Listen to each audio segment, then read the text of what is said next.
Depression কি? Depression কতটা ভয়ানক যদি জানতে চান তাহলে একটা বেকার ছেলের পাশে গিয়ে বসুন আর শোনার চেষ্টা করুন তার গল্পটা। তাহলেই হয়তো বুঝতে পারবেন ডিপ্রেশন কতটা ভয়ানক। তার উপরে ছেলেটা যদি হয় মধ্যবিত্ত তাহলে তার কোনো কথাই নেই। একে মধ্যবিত্ত, তার উপরে বেকারত্ব, সে যেন এক নির্মম পরিহাস। একটা মধ্যবিত্ত ছেলেকে এমনিতে হাজারটা টেনশন মাথায় নিয়ে প্রতিনিয়ত ডিপ্রেশনে ভুগতে হয়, তার উপরে বেকারত্ব জীবনকে অন্ধকারে ঠেলে দেয়।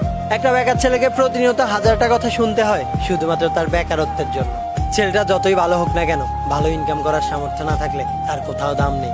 কারণ এই সমাজে ভালো মানসিকতা নয়, ভালো ইনকামের উপর নির্ভর করে দাম দেওয়া হয়। সবার আদরের ছেলেটাও হয়তো একটা সময় পরে সে পরিবারের বোঝা হয়ে দাঁড়ায়, আর তাকে প্রতিনিয়ত শুনতে হয় আর কত বাবার হোটেলে খাবি, এইবার কিছু একটা কর। আর এই একটা কথা কতটা অপমানজনক আর কতটা যন্ত্রণাদায়ক শুধুমাত্র একটা বেকার ছেলেই জানে। বেকার ছেলেটার অনেক স্বপ্ন থাকলেও সব স্বপ্ন পূরণ হয় না, কারণ তার কাছে স্বপ্ন পূরণ করার মতো সামর্থ্য থাকে না। একটা সময় হয়তো নিজের ভালোবাসার মানুষটিকেও বিসর্জন দিতে হয় বেকারত্বের কাছে।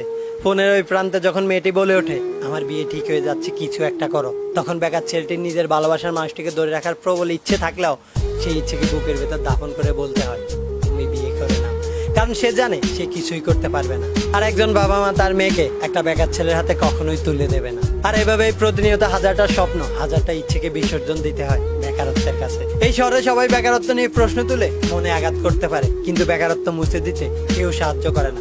বেকারত্ব নিজেকেই গুছিয়ে নিতে হয়। বেকার ছেলেটাও হয়তো একদিন চাকরি পাবে, কিন্তু ফিরে পাবে না চাকরির জন্য হারিয়ে যাওয়া ভালোবাসার মানুষটিকে। বেকার ছেলেটারও হয়তো একদিন ইনকাম করার মতো সামর্থ্য থাকবে, কিন্তু বেকার থাকা অবস্থায় পাওয়া কষ্টগুলো